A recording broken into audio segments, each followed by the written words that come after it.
Algoritmo e lógica de programação, parte 2.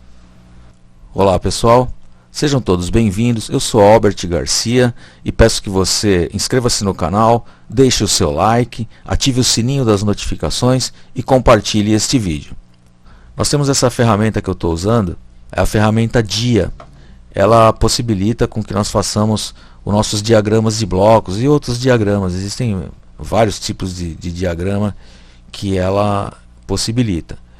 Muitas pessoas chamam esse diagrama de blocos também de fluxograma, né? Porque ele representa aí o fluxo dos dados. Você está observando aqui umas setas para baixo indicando o fluxo dos dados. E ele nos oferece algumas formas aqui representativas específicas de determinadas situações dentro do nosso programa.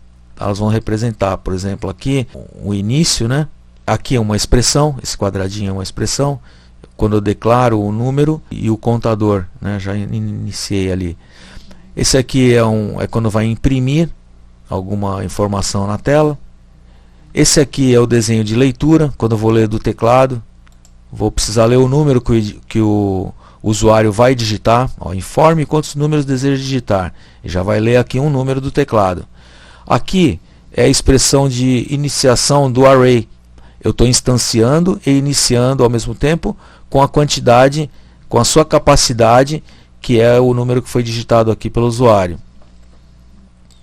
Aqui ele diz, você vai digitar até X números, né? Número digitado lá.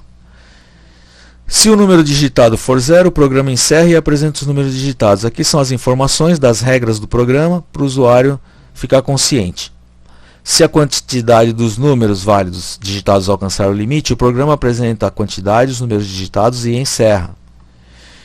Aqui eu vou instanciar um inteiro contador, iniciando com 0, e uma variável booleana parar, iniciada com false.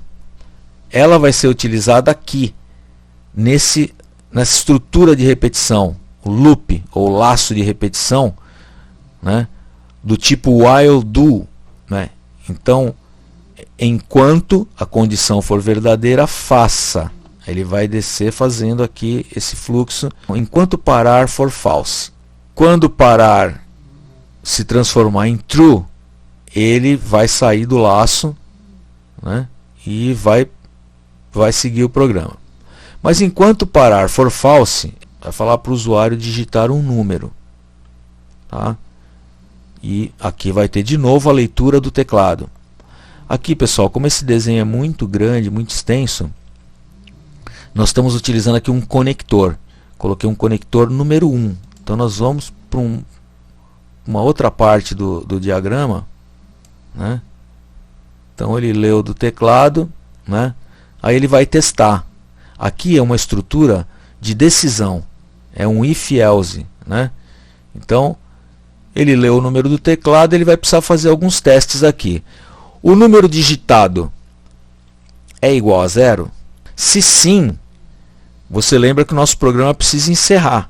O usuário digitou 0, 0 foi digitado, contador igual a contador, ou seja, não vai incrementar, e parar atribui true a variável parar, e ele vai sair do laço. Vai vir para cá e vai sair. Se não, é porque o número é válido. Número válido, contador igual, aí o valor de contador naquele momento. Array números na posição contador, vai ser atribuído a essa posição o valor do número digitado. Continuando, eu venho para cá para uma estrutura de decisão, para saber se ele atingiu o limite ou não. Né? Do outro lado era para saber se foi 0, desse lado é para armazenar e saber se ele atingiu o limite ou não. Aqui, se ele for igual a número menos 1, ele atingiu o limite. Eu preciso informar o usuário que ele atingiu o limite, mostrando para meu conhecimento qual é o valor de contador nesse momento. Atribuo true a variável parar, porque eu vou ter que sair fora do laço. E o contador vai ser incrementado em 1, porque o número é válido. Cada vez que o número for válido, eu vou incrementar o contador. Essa é a lógica que nós precisamos ter para atingir o nosso objetivo. E o número não é igual a número menos 1, então ele não é o último número do array. Então eu posso simplesmente incrementá-lo e continuar o fluxo. Seguir o fluxo, ele vai lá para o 2. Ele volta para a próxima iteração. E assim por diante. Ele vai indo de novo, pede para digitar mais um número, volta lá para os testes, né? Para ver se o número digitado não for 0. Se for 0, encerra. Se não, ele vem para o número válido. Ele vai armazenar no array. Depois ele vai ver se é o último número da lista ou não.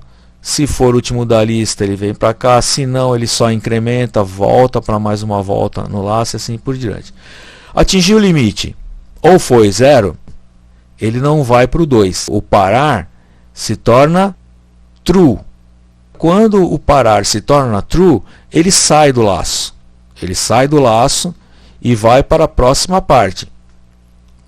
Números válidos digitados apresenta a quantidade de números válidos e vai para a etapa 3.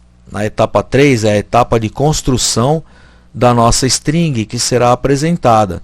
Você vê um programa simples, pequeno, mas olha a complexidade que ele nos leva a implementar aqui, né? O quanto de coisa que nós tivemos que pensar para que tudo isso fosse possível de ser codificado a ponto do programa funcionar.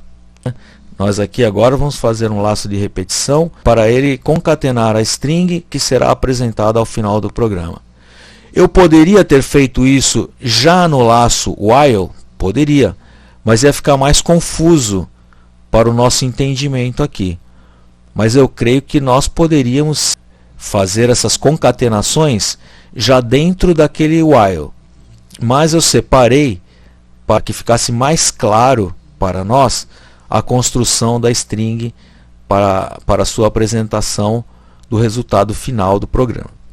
Esse laço ele começa a variável i instanciada inicialmente com valor 0, e enquanto i for menor do que o valor de contador, eu vou iterar e incrementar, ao final vou incrementar em 1. Né? Então quando ela tiver 1, ao final ela vai ser incrementada mais 1, na próxima volta ela vale 2, e assim por diante. A cada iteração desse laço, nós vamos fazer uma consulta aqui. Nós temos aqui uma estrutura de decisão, novamente, o if-else, e ele vai perguntar se o i é menor que contador menos 1. Vamos imaginar que contador seja 3.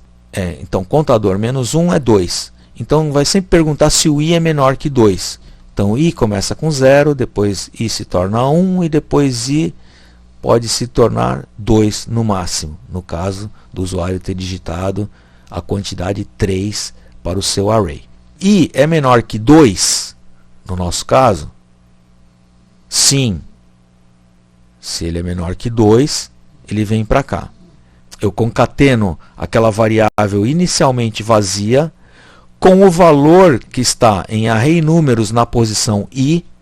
Vamos imaginar que na primeira volta do laço ele vale 0. Então, array números na posição 0, concatenado com um tracinho, porque ele é o primeiro. Enquanto isso for assim, eu vou concatenar. Quando ele for o último, vamos supor que i seja, o valor de i seja 2. Né? Ele foi incrementando, incrementando, agora ele está com o valor 2. Então ele é o último. Ele vai vir para cá. Números apresentados igual a números apresentados mais, que é a concatenação, array números na posição i. Então aqui você vê a diferença. Não teve o hífen. Por quê? Porque é o último número, então não vai ter próximo número, não precisa do if. Vamos supor que o contador vale 3. Ele não vai descer para cá, porque ele já fez tudo que ele tinha que fazer até 2.